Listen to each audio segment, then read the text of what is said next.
دوستو، دنیا کی تاریخ میں ایسے لوگوں کی گنتی انگلیوں پر کی جا سکتی ہے جو اپنی قابلیت پر نہ صرف تاریخ کو ایک نیا موڑ دینے کی صلاحیت رکھتے ہیں بلکہ وہ دنیا کا نقشہ بدلنے کا حوصلہ بھی رکھتے ہیں۔ بانی پاکستان قائد اعظم محمد علی جناح کی گنتی بلا شبہ ان لوگوں میں کی جا سکتی ہے۔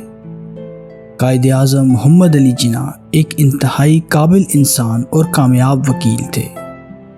انہوں نے پاکستان کی وکالت بہت ہی اچھے انداز سے کی اور 7-8 سالوں میں ہی پاکستان کا مقدمہ جیت لیا۔ قائد اعظم کی قابلیت، ذہانت اور حاضر جوابی کو پوری دنیا آج بھی تسلیم کرتی ہے۔ آج قائد اعظم ڈے پر میں آپ کو ان کی زندگی کے چند دلچسپ واقعات سناؤں گا۔ امید ہے کہ آپ کو بے حد پسند آئیں گے، تو ہمارے ساتھ رہیے گا۔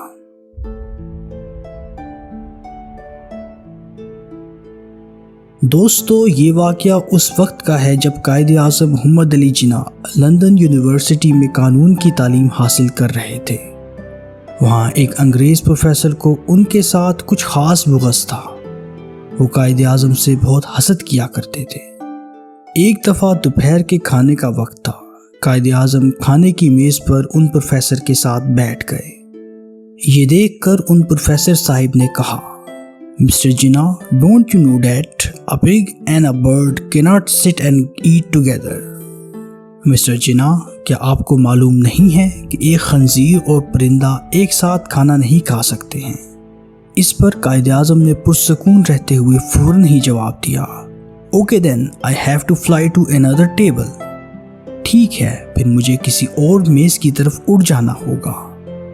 پروفیسر صاحب یہ جواب سن کر لاجواب ہو گئے اور دل ہی دل میں اپنی بے عزتی کا بدلہ لینے کی ٹھان لی۔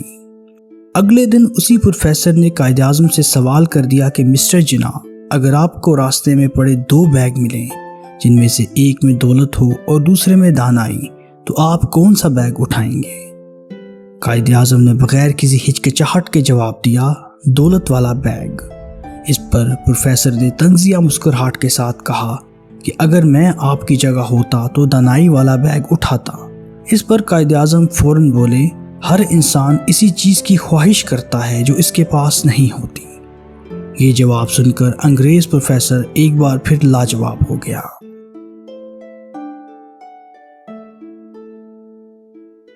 قائد اعظم ایک بار کالج میں طلبہ سے خطاب کر رہے تھے۔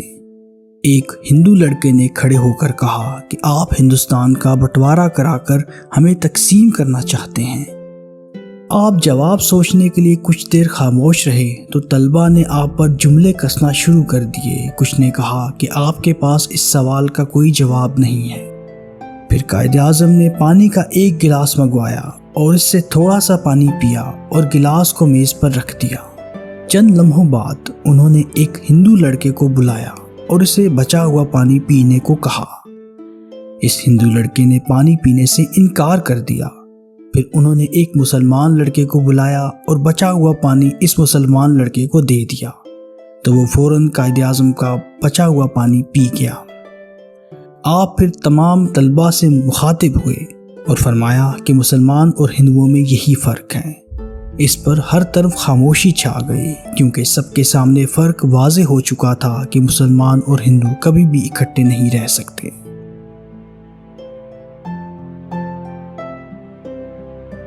ایک دفعہ دہلی میں مسلمانوں کی مسجد کے اوپر مندر بنانے کا کیس ہندوستان کے مسلمان قائد اعظم کے پاس لے آئے۔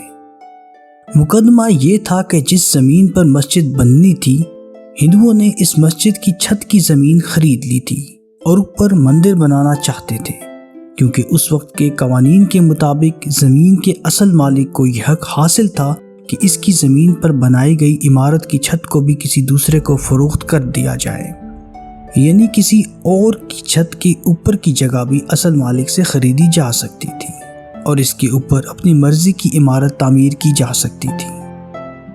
چنانچہ کچھ مسلمان قائد اعظم کے پاس پہنچے اور کہا کہ جناح صاحب، ہم مسلمانوں پر تو قیامت ٹوٹ پڑی ہے۔ آپ کا نام بہت سنا ہے کہ آپ ہر کیس کو اپنی ذہانت سے حل کر لیتے ہیں، تو آپ ہماری بھی مدد کریں۔ قائد اعظم نے انہیں اطمینان سے اپنے چیمبر میں بٹھایا اور کہا کہ مجھے تفصیل بتائیے۔ ایک شخص اٹھا اور کیس کی تفصیل بیان کرنے لگا۔ اس نے کہا، جناب ہم نے ایک شخص سے مسجد کی تعمیر کے لیے جگہ خریدی ہے جس کی سطح زمین سے 18 فٹ تک اونچائی تک مالک کے ساتھ معاہدہ ہوا ہے اور اسے رقم ادا کر دی گئی ہے۔ 18 فٹ اونچائی کے بعد مزید اوپر مکان یا تعمیرات بنانے کے لیے زمین کا اصل مالک ہندوستان کے قانون کے مطابق کسی اور کو زمین کی چھت فروخت کرنے کا حق رکھتا ہے۔ جب ہندوؤں کو اس بات کی خبر ہوئی ہے کہ مسلمانوں نے اس شخص سے یہ زمین سطح زمین سے 18 فٹ اونچائی تک مسجد کی تعمیر کے لیے خرید لی ہے، تو انہوں نے اس مالک سے مسجد کی 18 فٹ سے اوپر کا حصہ پیسے دے کر مندر کے لیے مختص کر لیا ہے۔ اب ہندو اس انتظار میں ہے کہ ہم مسجد بنائیں اور پھر وہ اس مسجد کے اوپر مندر کی تعمیر کریں، جس سے نہ صرف مسجد کی بے حرمتی ہوگی بلکہ مسلمانوں کے صبر کا امتحان بھی ہوگا، اور یہ بات ہندو مسلم فسادات کا سبب بھی بنے گی۔ قائد اعظم نے کچھ دیر سوچنے کے بعد کہا، آپ لوگوں نے سطح زمین سے 18 فٹ اونچائی تک تعمیر کے لیے زمین خرید رکھی ہے۔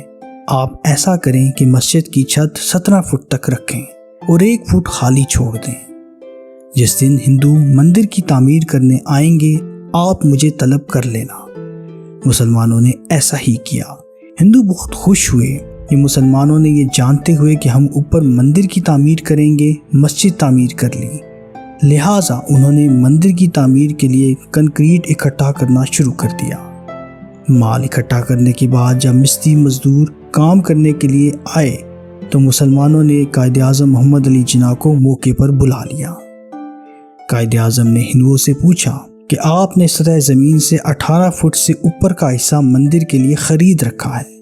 سارے ہندو طنز و مزاح میں ہاں ہاں کرنے لگے تو قائد اعظم نے مسکراتے ہوئے فرمایا، مسلمانوں نے ابھی اپنے حصے کی جگہ مکمل تعمیر نہیں کی ہے۔ اس پر ایک ہندو نے پوچھا، وہ کیسے؟ تو قائد اعظم نے جواب دیا کہ مسلمانوں نے زمین کی اونچائی 18 فٹ تک خرید رکھی ہے اور مسجد کی چھت 17 فٹ ہے۔ آپ چاہیں تو 1 فٹ چھوڑ کر ہوا میں اپنا مندر بنا سکتے ہیں۔ اس پر ہندو لاجواب ہو گئے اور قائد اعظم نے اپنی ذہانت سے یہ کیس جیت لیا۔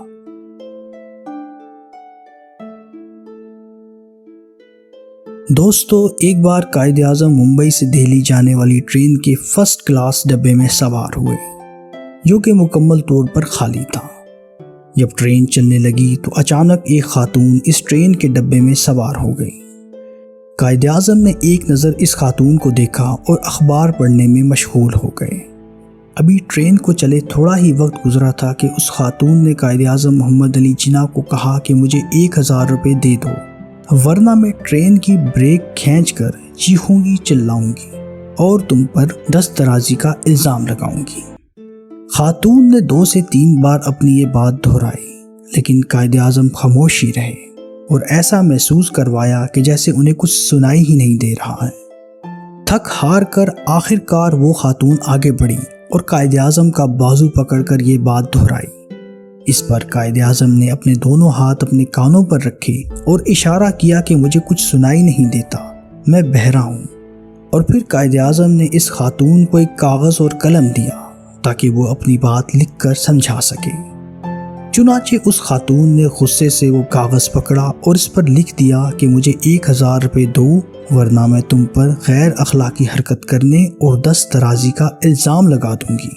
قائد اعظم نے وہ کاغذ اس خاتون سے لیا، اسے پڑھا اور اپنی جیب میں ڈال دیا اور ٹرین کی ایمرجنسی بریک کھینچ لی۔ چند ہی لمحوں میں ٹرین رک گئی اور وہاں موجود گارڈ ان کی طرف آیا۔ قائد اعظم نے فوراً وہ کاغذ نکال کر اسے تھما دیا اور اس طرح اپنی ذہانت سے اس خاتون کو گرفتار کرا دیا۔